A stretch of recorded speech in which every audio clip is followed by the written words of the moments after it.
Finish our crab. I'm hypnotized. Start digging you.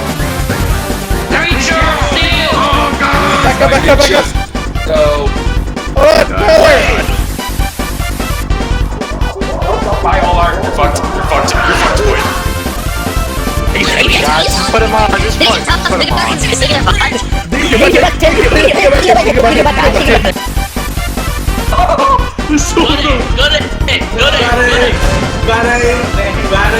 They're fighting each other?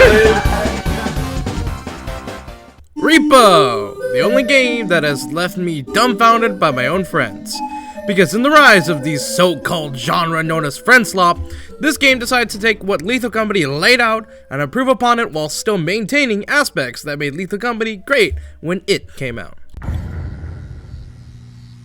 Repo takes Lethal Company's formula for extracting loot from different places with some notable changes.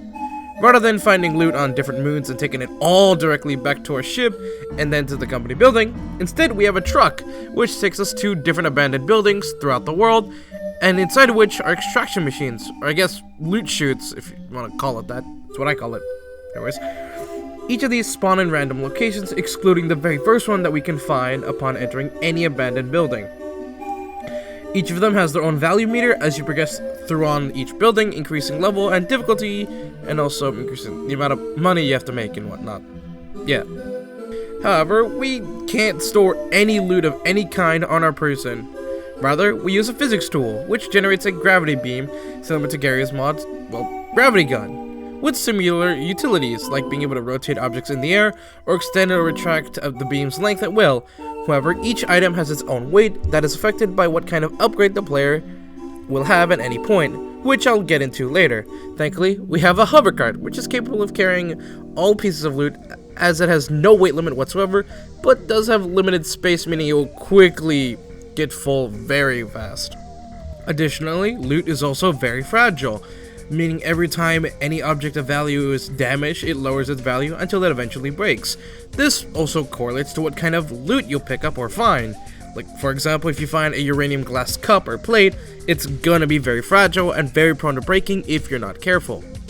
However, assuming you meet the harvesting machine's quota or loot chutes, you'll then be able to return to the truck and go to the shop, assuming you avoid the monsters, which I'll also get into later. Assuming you manage to make quota, you'll then be able to make it back to the shop and use all the money that you've earned on your adventure in order to buy upgrades, tools, or weapons that you may need to go further into the game. You can get things like player upgrades, which improve the player's capabilities, like more health or stamina. Or let's say you want to get like a gun or a tool that helps you fight back against monsters or reach areas that otherwise be far more difficult than they'd normally be. And once you're done, you can simply head back to the truck and return to the lobby and then save your game. That, or you can go back into the fray and go explore another building for loot to make some money. Assuming you want to, anyway. Then if you succeed, you can go home and voila, the cycle continues endlessly.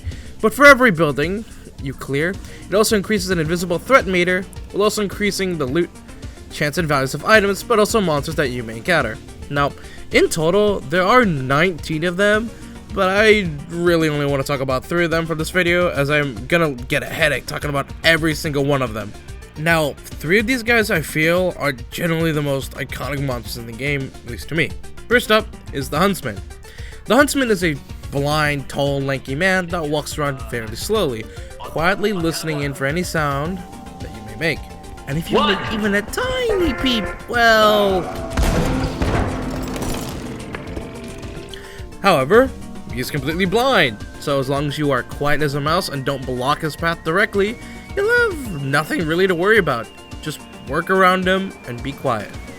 Up next is the Headman, who's the complete polar opposite of the Huntsman in terms of gameplay, as he is completely deaf, however has an impeccable eyesight, and upon spotting the player will begin chasing the player until he either loses interest in them or kills them. Thankfully, him being deaf means you can call him out and warn others about him, keeping you and your team safe. Then finally is the Apex Predator, aka the small duck. Despite what appearances may tell you, this little creature is one of the most dangerous for only one reason. It craves attention like a toddler, and will actively attempt to make the player accidentally pick it up, which, if you somehow manage to do, will cause it to get very angry. It will then attempt to bite away the player until they are dead. But like every king, the best way of dealing with this tiny little menace is simply do your best to ignore it or not touch it, which would otherwise get you or someone else killed.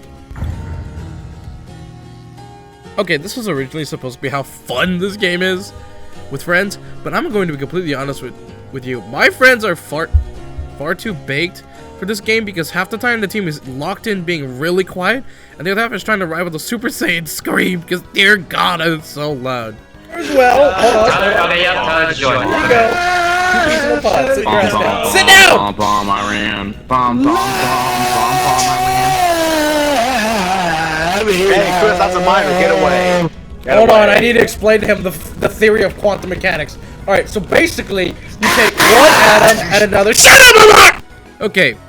Teamwork is a core part of the game, as everybody's got a role or an objective they need to do.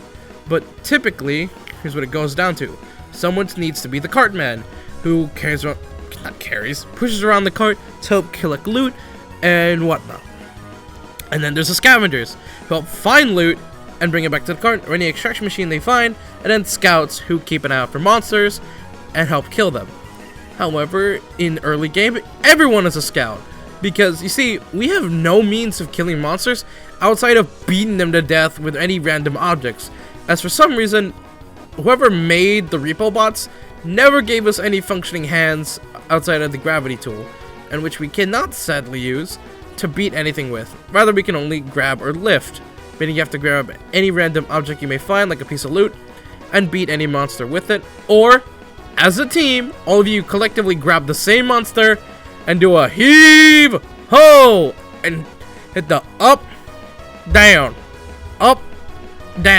method of killing. In other words, you lift the monster up and constantly beat it into the ground until it's dead, which you can also get loot from. That's it. And with that, we have shockingly reached the end of this video. I hope you enjoyed, and if you did, consider subscribing. Remember, be good people. Bye bye.